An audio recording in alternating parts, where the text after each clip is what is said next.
Rehma asalama gezi ngembaga tennabaawo anoonye Kenzo. Rehema bw'afulumya ekigambo nti omwana si wa Kenzo, that is means that nti yakola ki? Yayenda. Ekibonerezo ky'omwenji waliwo bibiri bayinza okukolimaganira.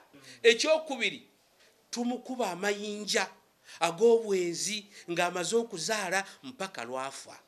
Sharia egamba nti omukazi ayinza okubala ebbanga nga baawe taliiwo naye ng'essuuka ayina essuuka baawe gye yeebakamu n'atonyezaako amazzi agazaala ge mutegedde. Omukazi n'agyebikka wano ne gamuyingira n'afuna olubuto.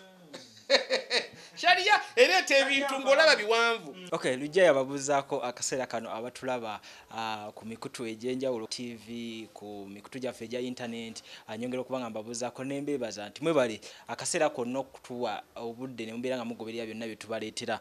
Naddala ng'ensonga zikutte wansi ne waggulu ate ng'era Uganda yeetaaga okumanya ddala ekituufu kye ki. Ensonga za Rema ne Kenzo zikutte abantu omubabiro mu ngeri nnyingi nnyo. Abamu mwafunye sayidi, abamu mugamba kino, naye ffe ekyatukutteko ennyo era nekitulaga nti ddala abantu waliwo ebintu bye tubuusa amaaso ne tutamanya naddala bekyazze mu kuwoowa, bawoowa ddi, nika bagikola ddi, byonna twagezezaako okuba nga tubyebuuza. Kyetwasazeewo ne tugamba katunoonye ku bantu abamanyi ebintu bino babere nga bategeeza eggwanga nga baliyigiriza. Kwegamba ekimu kiyinza okuba nga kyazze mu nsobi oba nga kiri mu layini ntuufu, naye bwe tufuna ku sayidi y'abantu bano abamanyi tubeera tulina ebbanja gye tubeera tumaze okuba nga tubikkawo okulaba nti eggwanga limanya ekigenda mu maaso. Wendi wano ndi mu woofiisi eya Sheyi, omu ku mukwano gwa pulezidenti era nga yakyazaako pulezidenti mu maka ge. Kyali kyanjawulo nnyo. Sheyi ekyo wakyesigaliza. Nsanyuse okulaba Sheyi Gugwa. Sanyise okubasanga mukisa munene. Omanyi mbadde neekweka mu nsonga zino nga saagala kubaako kyera kyenjogera, ndekera abalala boogere, naye bwe kikutte ku byonsonga y'obusiraamu nga tulina okutereeza awabadde wawubye, tulina okutereeza abantu abadde batategeera bulungi oluvannyuma lw'okufuna obukakafu. Awo ntuga nti engeri gye banoonyeza kale kambeerewo buli omu kyayagala kye kyabuuza nkyanukule, naye nga tuli mu sharia ya Busiraamu. Sheyi mu kutandikira ddala mu nsonga zino nga tunagenda nnyo mu kyakuwoowa, bawoowa ddi, n'ensonga ezifaanana bwe zityo. Tusooke tutunuulire olina abavubuka babiri, Rema ne Kenzo, n'Abasiraamu babadde baagalana ebanga eriwerako era balina n'omwana. Olwaliro we twogerera omu yayabulidde munne era nga yafunye obufumbo obulala kye tuyinza okugamba. Sheyi ekisookera ddala oyogera ki ku kino? Bismillahi rahmani rahim. Nga sinnaba kubaako kyenjogera, simanyi lwaki ensonga ya Kenzo ne Rehma etuuse ku kino ekyankalanyizza edduniya era n'ebyobufuzi batandise okuyomba. Mbadde nsoma ku social media awo abapipo power nga bagamba mutujja kumulamwa kati tubadde ku Kyagulanyi yakati muleese bino, naye mbagamba nti waayi simanyi lwaki, naye simanyi lwaki kiri bwe kiti. Naye nga bonna basiraamu baffe era tulina okuba nga tuwumba ki, nga tuwumba engalo. Ffe sigamba nti tuli ku sayidi eno oba sayidi eno. Nze jjo bambuuziza olwo bennabadde nze Kenzo simumanyi ne Rehema simumanyi, balaba ku mbaga basinkana ku mikolo, naye nga ate bantu baffe ba ummati Muhammadiya, bantu baffe basiraamu, tulina okubakwata tubawumbewumbe n'okutereeza. Nze ntereeza, jjo natereeza, n'olwaliro njagala okutereeza tulabe nga obufumbo bwa Rehma gy'alaga bubeera bulungi. Sigamba nze okusooka mbadde ku sayidi ya Rehema, abalungi abatulaba abatuuliriza. Nze mbadde ku sayidi ya Rehema. Obusiraamu tebukkiriza kuwasa mwana w'abandi muwala n'omuteeka mu nnyumba myezi 2, 3, 4, 5. Tebukkiriza. Olaba ne bwe mutabuuse nga mugenda okwawukana bagamba nti omukazi sooka otuule mu nnyumba y'abalo emyezi emeka? Emyezi 3. Oba oli awo akabadde kabatawaanya kayinza okuggwawo ne muddiŋŋana. oba oliawo omukazi oyinza haji abadde yakukoowa oyinza omutambuliramu bulungi nodigida wallahi nkirabye mbisazizaamu kyekigendererwa kya sharia obusiraamu ogamba nti sooka otule idda sooka otule ebbanga eryo oba oliawo kubanga hadithi egamba nti abgadul halali ila llahi atalaq nti katonda ensonga gyeyakkiriza naye ng'emunyiiza tajagalira ddala bwe bufumbo okwawukana n'olwensonga eyo abantu abo tubadde tubaagala babeere bonna naye we butuukidde olwaliro kirabika tekyasoboka kati tulina ate kutereeza mu busiraamu butambula butya. Then Sheikh bwe tutunuulira waliwo embeereze wakati mu mukolo kuba mu kusooka wadde wagira rehera ekyokutambula neyeyongerayo naye wakati mu mukolo Sheikh asooka ensaba omukisa singa abadde omu ku bantu abayitiddwa ku mukolo gwe speech ki gye waali wadde gwe ng'omukulembeze w'obusiraamu?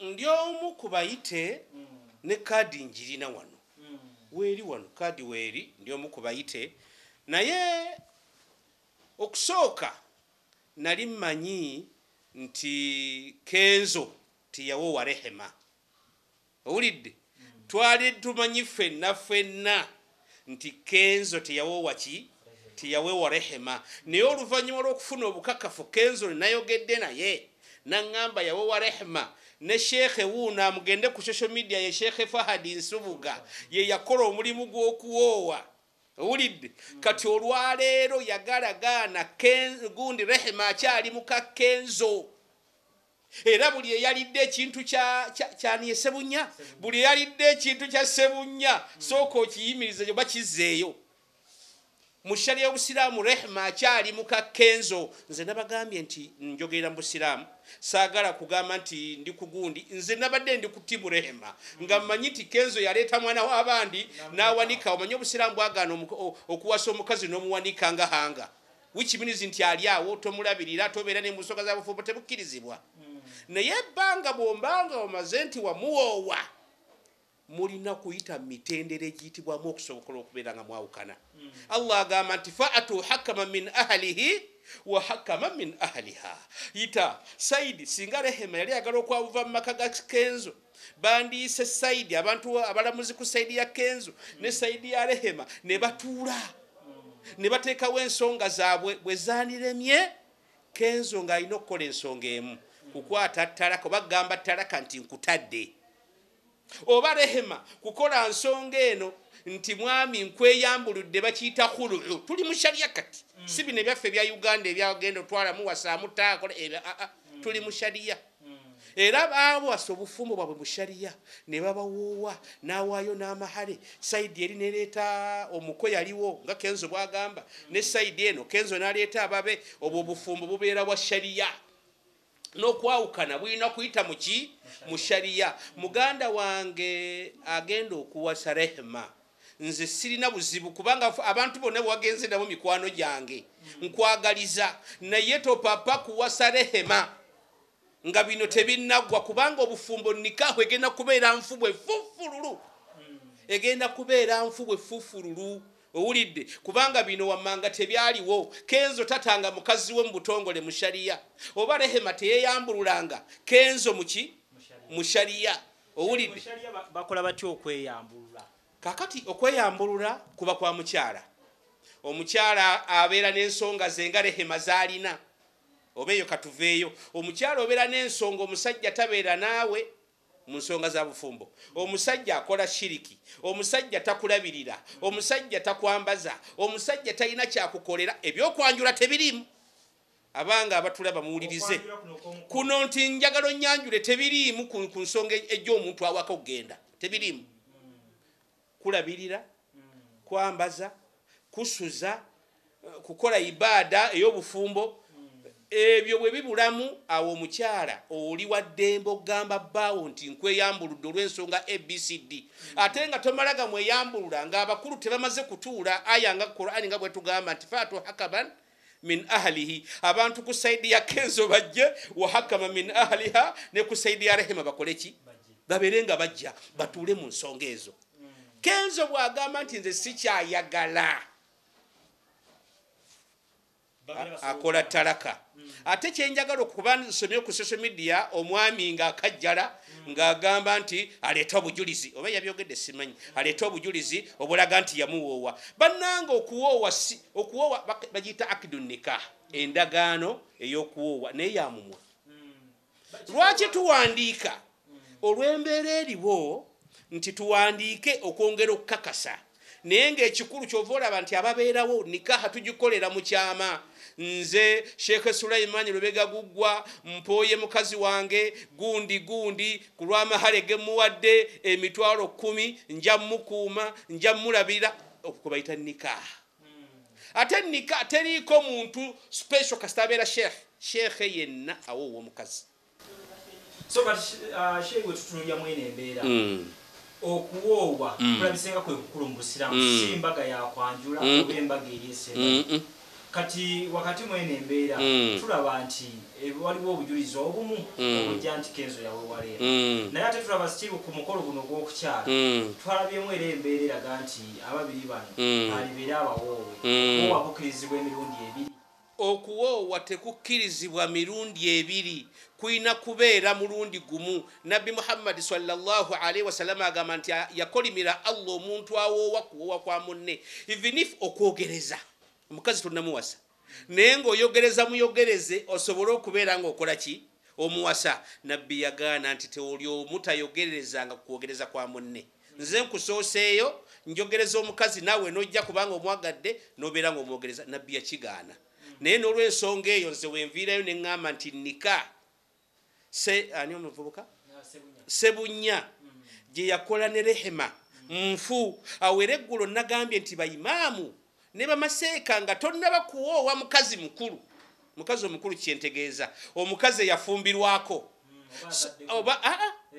oba azadde oba tazaddeeko naye kasita abeera nga yafumbirwako olina okusooka nga tonnawoowa kubuuza emabega wano gye yava kino kyatuukirira bamuta yayawukana mu bufumbo nga tonnaba kugira ki kyova olaba nze mukadde wange Sheikh Muzata simunenya nnyo kuba naye abadde takimanyi ffenna tubadde tumanyi owulidde tubadde tumanyi nti nno Rehema tawoowebwanga owulidde kwabaga lwaki yeseeka yagenze ku mukolo lwaki biki ffenna endowooza tubadde naye eriwa yeeyo mpozi obuzibu nti teyasooka kubuuza nti wange nikaahu yammwe baali bakuwooye awo weŋŋamba baali bakuwooye kakati nikaahu oyagala toyagala sirina sayidi gye ŋŋamba nti eno okuwoowa kwa Sebunya kufu era buli eyalidde ekintu kya Sebunya akizzeeyo n'embaga okuggyako nga muwasa bino bya dduniya olidde okuggyako nga muwasa bya dduniya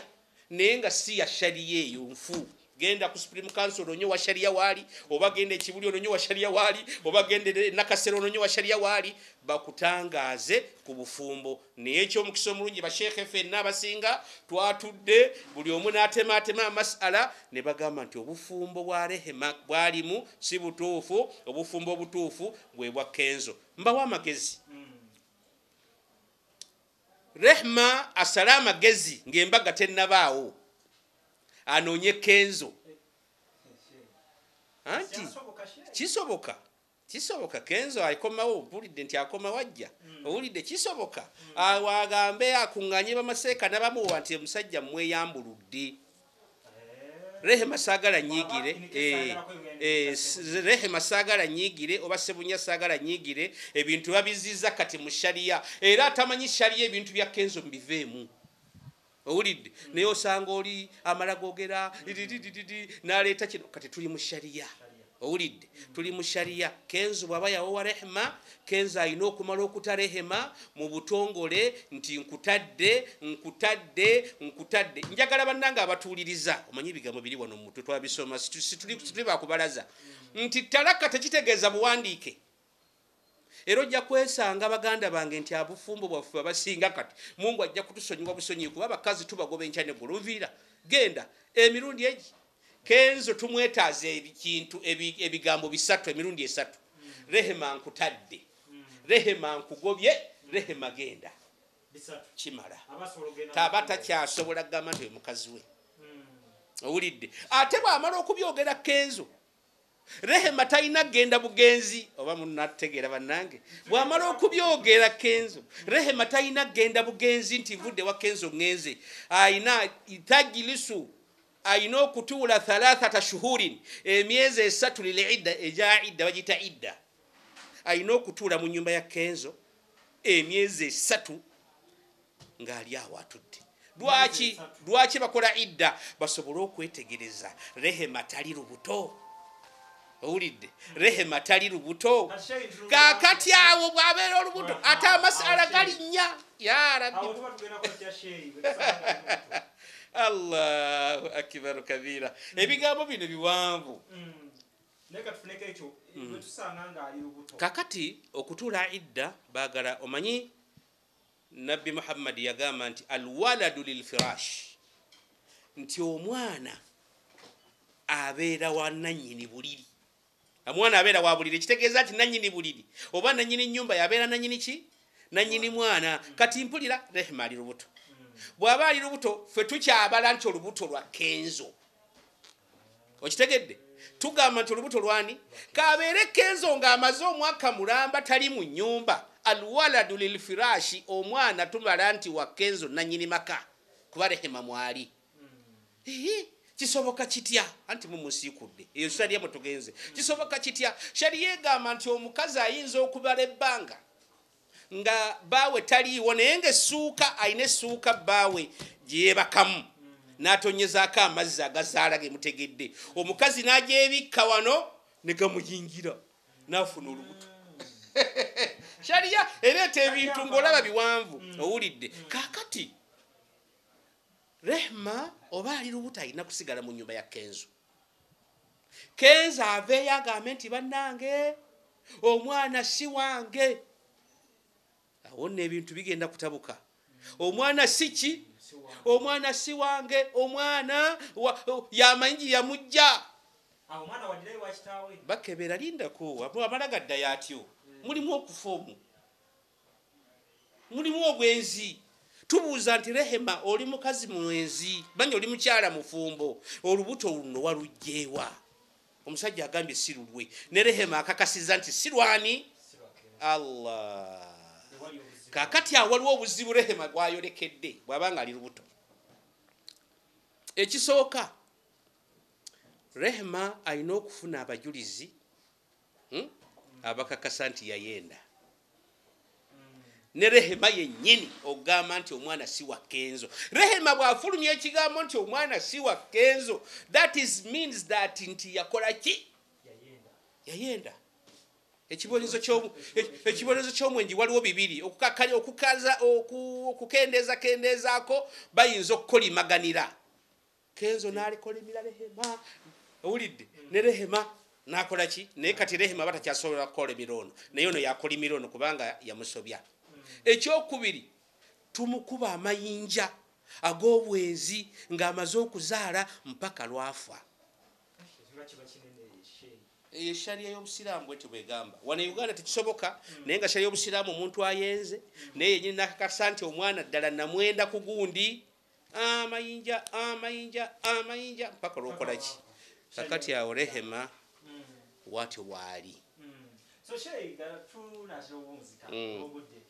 tutunulira gwomu ku bali abagenyi abayite ekiyinza okuba kyakulemesa obeera ku mukolo omukolo ogw'okwanjula sebampita bampise ku mbaga bampita ku mbaga naye alhamdulillah ebisidiridde tujja kubiraba naye nga ekikulu kya byonna nti obufumbo bwa Rehema gyagenze oba gyagenda bakwano gwange mikwano gyange bantu bange bufu mu sharia y'obusiraamu balina kuddayo ne bakwatagana ne Kenzo Rehema neyambulula Kenzo mu butongole ng'alina baseeka bano abamuwoowa oba baseeka mikwano gye abagambe nti okusinziira ku ABCD omusajja mweyambuludde akwate amahale ge I think I'm clear kwata amahale ge omusajja gamudize nti nkweyambuludde ebisigadde Allah ajja kusonyiwa sinza kuvawera nga sikubuuziza ku mukwano gwo Sheikh Muzata omu ku bali ku mukolo ogwo ate gye tukomedde eno tugenze maaso n'okutambuza ensonga zino alabikidde nnyo mu mawulire olw'ensonga ezimu ze yakoonako wakati mu mukolo sheyi gwe saidi yo nze abantu bajje bantegeere bajje bamanye nze sidda museeka munnange ku mpewo. Take it from me from today. Nze banvumye olwa Museveni oyo ne bavuma ne bakomera ate nga bakyamu naye teri siyinza nakisoma Nabbi Muhammad sallallahu alaihi wasallama bwe yalinga akoowola yakozesanga amagezi era baseeka tubeere n'amagezi nga tukoowola abantu tukola daawa ng'olina wooli bekozesa amagezi agasembayo. Nze kati ombuuze kyamuzaata nkuddemu kisiira kye nnyinza kugamba okujjako era jjo nabagambye nti alina bakama be bajja mutuuza bamubuulirire bagambye nti wayogedde bulungi oba wayogedde ki naye nze siina any comment about muzaata siina. Nze ombeere yange sidda museeka munnange ng'alina ekigambo kyakoze. Tulina okukopa baganda baffe abakristaayo basobyaŋŋana naye teri gwe wali osanze ng'ali ku mukutu ali ku muzindaalo ali ku kutuba ali wantu ng'ali kuseeka munnagira ki akomerera. Ekyo nakisoma omanyi nze gundi yange nasoma okukowoola engeri ki gy'okoolamu abantu owulidde.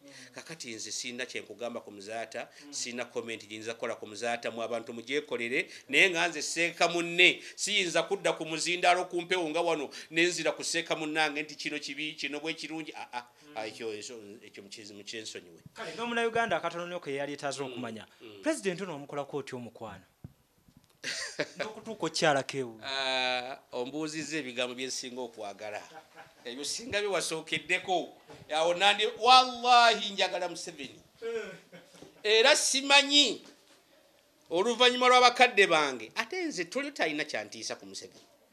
Omuntu buli omu alina gw'ayagala owulidde buli omu yagala gw'okola ki gw'oyagala.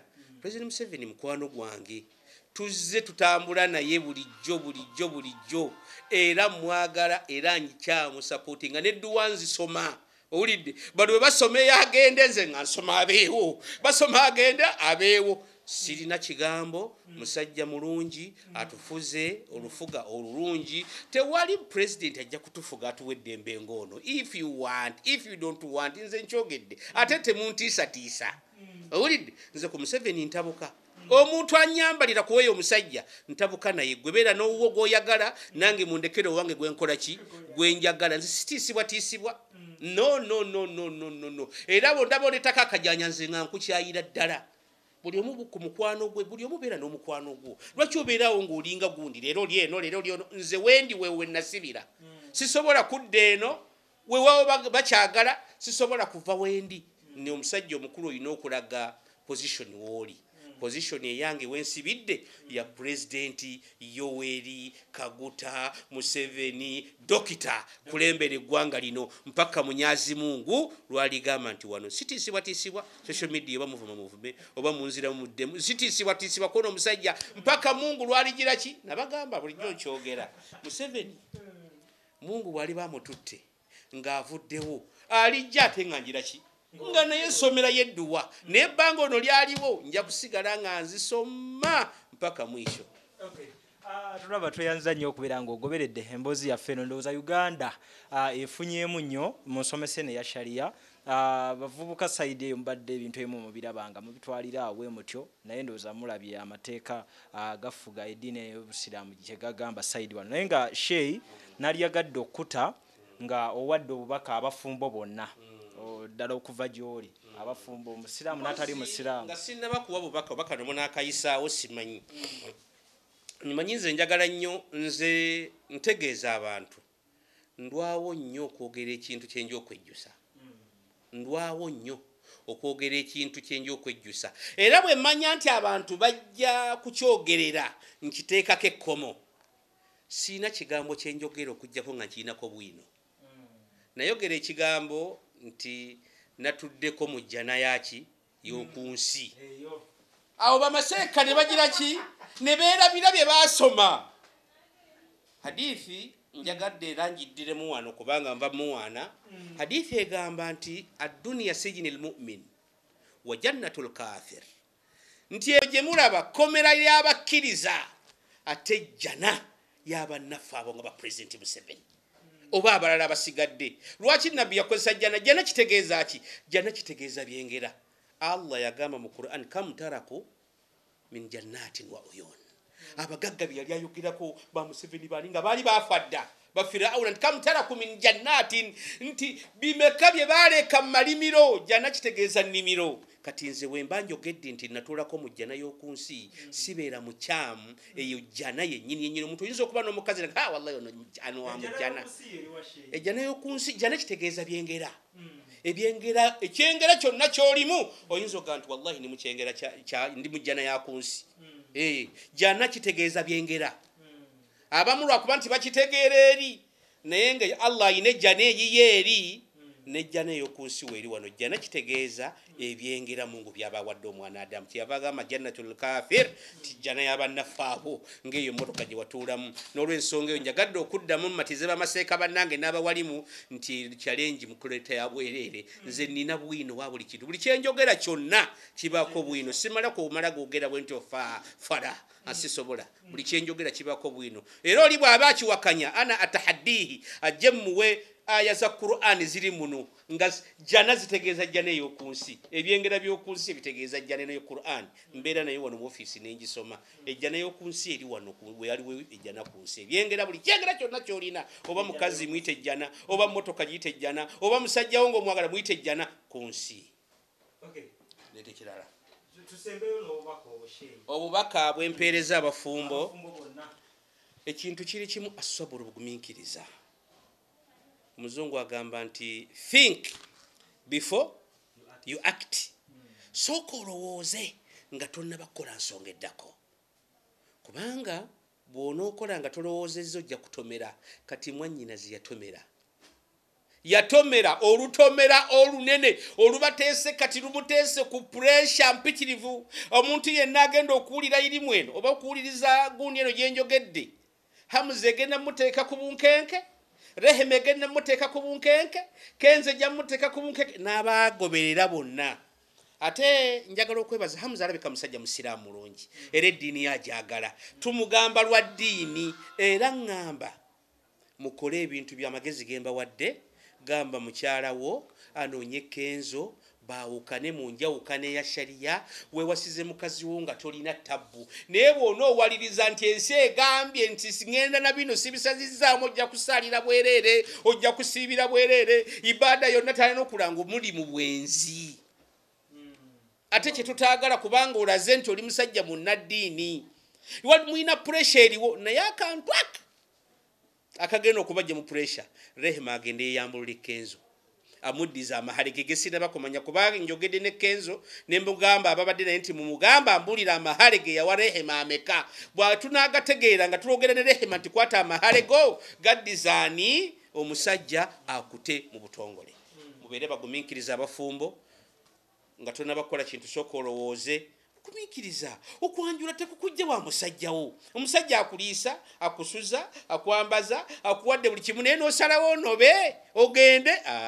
Ekyo tekinobya mukazi kasita muwoowagana mukwatagane mpola mpola. Insha Allah Mungu ajja bakolera enteekateeka bagende babanjule. Katonda atulamula tutya abalya ku mmere ya Kenzo ate twalidde ne ku ya Dr. Sebunya? Agamba Katonda nti edduwa eyo tugisoma nnyo. Rabbana la tuakhidhna in nasina au akhtana. Ayi Mukama Katonda waffe totuvunaana ku bintu bye twerabidde oba bye tutamanyi oba bye tuguddemu nga tetumanyi. Kati abo tebalina musango, babadde tebalina kye bakola kye bamanyi, bo babadde nabigenda mu maaso. Owulidde temulina musango, temulina kye mumanyi, bintu mwabirabiddeawo nga nange kennyini kaabuze kata. Lwakuba nti Mungu alina engeri gy'awugula abantu. Kaabuze kata mukole ki? Mbeerewo. Naye Mungu nampugula waliwo ebyampugudde ebyo ne bibeera bwe bityo. Naye nga temulina musango, emmere ebakkalire bulungi mu mbuto, naye ng'ekiriwo nti nno bufumbo bakole gamagezi gemba wadde bagende mu bufumbo bulungi. Banaagaana ffe twogedde. Tubadde ne Sheikh Sulaiman Gugwa atulungamizza mu nsonga ez'enjawulo. Ndowooza kati ayongera ku mboozi ye mu butuufu aba anoonya ki? Sheikh tweyanzanya obuddebo. webale nnyo sheyi. Okay, buterevu tukyali mu ofiisi ey'abamashek. Nsonga tuli nnyo kuza kwawukana bufumbo bugumiikiriza okwesigaŋŋana zonna gye tukyagezaako okubeera nga sayidi wano tufuna okumanya ku nsonga ezo era wano wennyini wendi negatiddwako ne sheyi omulala. Sheyi nsaba obuuze ku bantu abatulaba.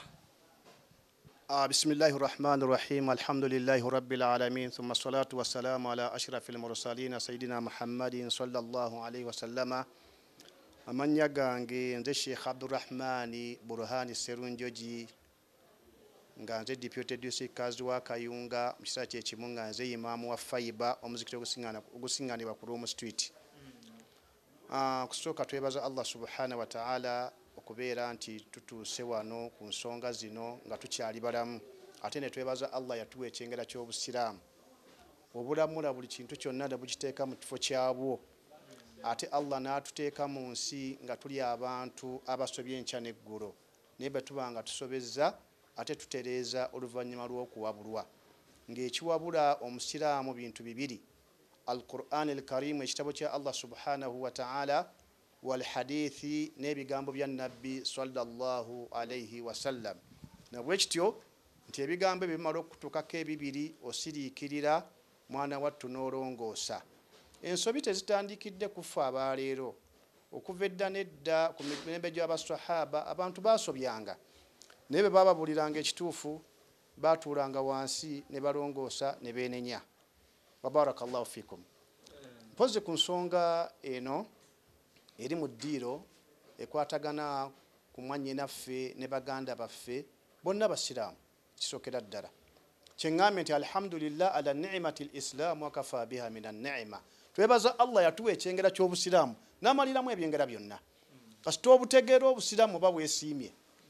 Ensonga za mwannyinaffe ne baganda baffe mwannyinaffe Rehma Namakula ate nze ndi wa Lugava ndowooza abeera mwana wange ne Idirisa Musuuza ne Dr. Hamza Sebunya nyangu kasita obeera nga oyagala obusiraamu bwo.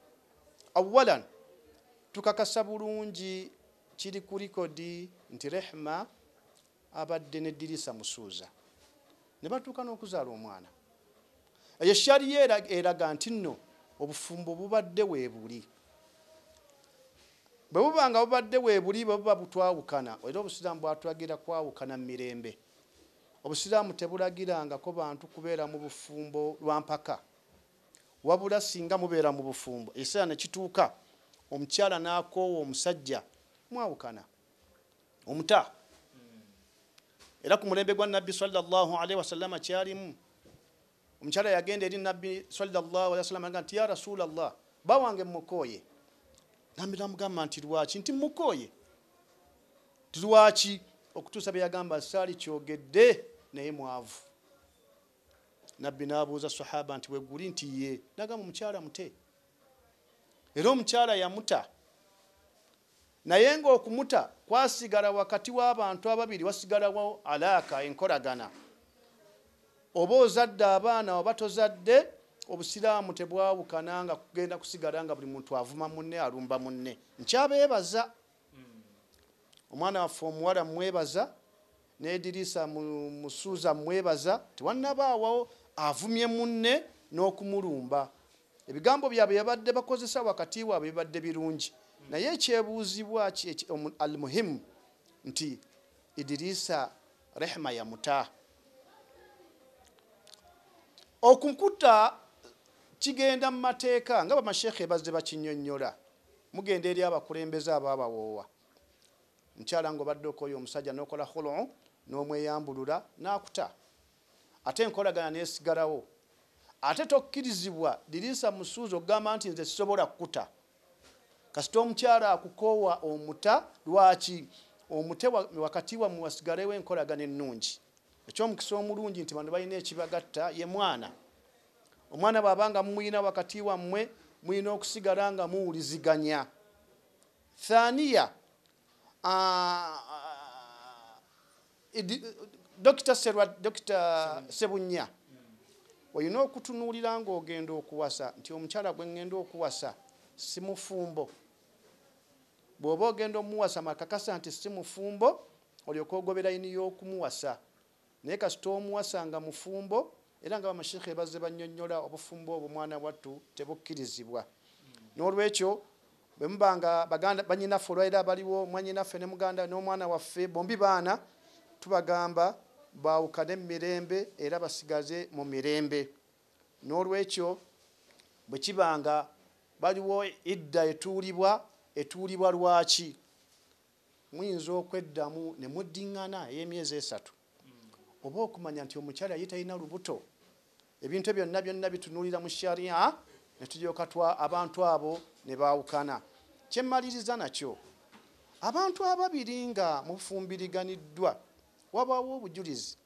Olwaleero bw'abanga Idirisa Musuuza aleese obujulizi nti omukyala namuwasa ne bamashekhe weebali, obwo bujulizi era butunuulirwa. Abange bw'abanga tewali certificate, tayyib, certificate mu sharia si yekola yokka.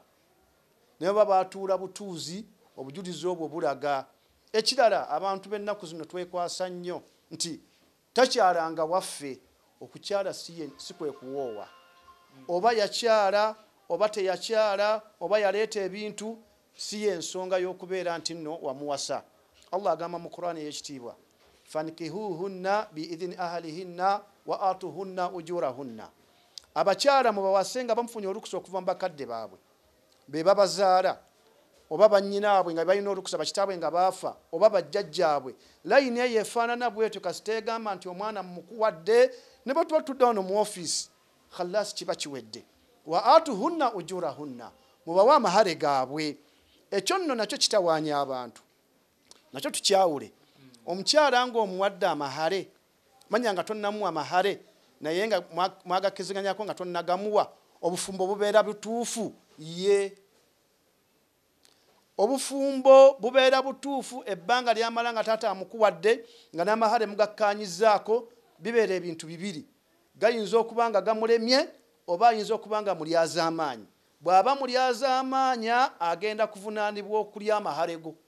Naye abaana be muzadde, obufumbo bwonna bwe mutambuza buli halaali ewa Allah subhanahu wa ta'ala. N'olwekyo tuleme kukulembeza nga tojjanga waffe. Abakyala bakirina, wali ozzeeko ewaffe, wali okyadde. N'abazadde kino tukigenderere. Kino ky'abazadde, ffe abazaala abaana. Omwana wo ng'afunye omusajja ng'omanyi nti tonnamumuwa, tolya bintu byabwe. Abazadde bangi balya ebintu by'abaana ne bajja mu lumbe n'olya ebintu, n'omwana n'ayambala ekkanzu ne bakuwa n'amabugo. Mbaga nti munnange Fatuma aweereza sukaali eyo weebuuze omunywera mwango ki? Munywa naye omwana wange simukuwanga. Nedda ssebo, buli lw'omunywa kakasa nti omwana wamumuwa. Bw'oba tonnamumuwa tonywa sukaali we. Si kwogera kwokka nti mumukuwadde, n'ebikolwa by'okola n'omwana ono, omwana w'omuwala oba wasiima abeere n'omulenzi oba wamuwaayo. Ekigambo kuwaayo mwana kyangu nnyo mu Busiraamu, lwakuba ffe tukikalubya. Maliriza n'ebigambo bino nti bannange, bannayuganda ffenna, olwaleero mu bufumbo bwaffe tusobola okufuna obutakkaanya naye tutuulenga. Ekirala bwe tuba twawukana tusigaze enkolagana ennungi wakati waffe. Rehema bw'abanga afumbiddwa Ssebunnya, tekigaana abantu kusigala nga bawuliziganya. Neebaza Idirisa Musuuza, yasinzidde ku mukutu n'ayagaliza abantu bano obufumbo. Naye abaagaliza obufumbo ekizibu ekikyalimu nti nno omukyala yamuwoowa tannamuta. Bayite mu makubo amatuufu, omukyala bamute, kuba kati tetuyinza kugamba nti basobole okuddiŋŋana, bamute. Idirisa muganda waffe Hamza awase omukyala mu mpasa ennungi. Kano tekalekeka. Banne tulekerawo akajanja. Bw'obanga oyawukanye n'omusajja tokola kajanja. Omwana we bw'abanga tayagala abeere mu mikolo gino, ekisinga obulungi tomuteekamu. Omwana tomuteekamu. Munnaasigale nga mutebenkevu. Ebimu lwaki musigaze enkolagana. Naye omwana wa muno n'omuteeka mu mukolo nga tasanyuse, kijja mmukosa nga naye bwe kiyinza okukukosa. lwaki oyagala okubeera n'omwana oyo omuzaala? Lwaki dirisa tayagala mwana abeere mikono gye mu mbaga zo naye amuzaala? Muteekeewo ebibasanyusa mu embiriri. Nkakasa nti embaga bw'eneeba egenze mu maaso, nze nsaba Rehma omwana waffe, omwana wabadde bbaawo oba akyali bbaawo, tomuteeka mu mikolo, musigaze enkolagana ennungi. Omwana ono okwagala n'obutaagala agenda kusigala nga abagatta. Ddaba omwana bw'anaakula gye bujja ateeka obbalabirira mu embiriri mu mukwano. Omwana emikisa gye giri wakati w'abantu babiri, maama na taata. Ejja n'omwana tagenda kugiyingira nga taata ayimiridde mu mulyango, tagenda kugiyingira nga maama ayimiridde mu mulyango. Hajjati Rehma gula emiryango gy'okubeera nti nno mu mwana ono afuna emirembe era abeera bulungi. Kino kyaba mashekhe abawalimu ffenna bwe tubanga tuli mu nsonga zonna tubeteekengawo mbeera etereeza, mbeera eyamba umma eno, kubanga tuli kyakulabirako. Nabbi sallallahu alaihi wasallam yagamba nti al ulamau warathatul anbiya, abamanyi be basika b'abannabbi. Tuli basika b'abannabbi, tuli kyakulabirako. Mu Busiraamu tuba nkoko njeru, bwe tuba tukola ensonga yonna tusookanga ne tufumiitiriza kye tugenda okukola, ng'omukugu omu bwe yagamba nti atafakkuru saa khairu min qiyami llail. Omuntu okusiriikirira n'alowooza kyagenda okwogera, kyalowooza kyagenda okukola, kisinga omuntu okusula ekiro ng'ayimiridde. Naye okusula ng'oyimiridde kintu kikulu. Lwaki? Ogenda kuteekawo sisitimu wano oluvannyuma lw'okulowooza abantu gye bagenda okutambulirako obulungi. Saba Allah subhanahu wa ta'ala atuwa obulamu obulungi, atwanguyirize ensonga zino zibeerenga zitambulira makubo amalungi, bannyinaffe bonna babeerenga ne baganda baffe nga bakkanya mu nsonga zino, ate abantu tuleme ziteeka mu situpu okubeera nti tukyayisa abantu bano. Wasalaamu ala al mursalin walhamdulillahi rabbil alamin. Assalaamu alaikum wa rahmatullahi wa barakatuh.